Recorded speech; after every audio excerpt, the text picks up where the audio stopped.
महाराष्ट्र विधानसभा निवडणुकीनंतर महायुती सत्तेत आल्यापासून पक्षांतराची प्रक्रिया पुन्हा गतीनं सुरू झाली आहे. सोलापूरमध्ये राष्ट्रवादी काँग्रेस शरद पवार गट पक्षाला मोठा धक्का बसण्याची शक्यता आहे. मोहोळचे माजी नगराध्यक्ष व ओबीसी नेते रमेश बारसकर शिवसेना शिंदे गटात प्रवेशाच्या तयारीत असल्याची चर्चा आहे. रमेश बारसकर यांची उपमुख्यमंत्री एकनाथ शिंदे यांच्यासोबत 3 वेळा भेट घेतली आहे.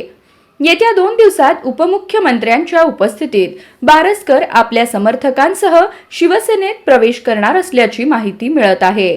बारसकर यांच्यासोबत 3 माजी नगरसेवक, 2 सरपंच आणि शेकडो कार्यकर्ते देखील यावेळी प्रवेश करणार आहेत. बारसकर मागील अनेक वर्षांपासून राष्ट्रवादी शरद पवार गटात ओबीसी नेते म्हणून सक्रिय होते. आता ते शिंदे गटाच्या वाटेवर आहेत.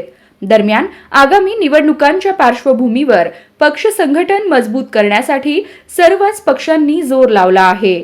शिंदे गटामार्फत सत्ताधारी महायुती सोलापूर सारख्या भागांमध्ये आपले बळ वाढवण्याचा प्रयत्न करत असून रमेश बारसकर यांचा प्रवेश हा त्याचाच एक भाग असल्याचं राजकीय जाणकारांचं मत आहे.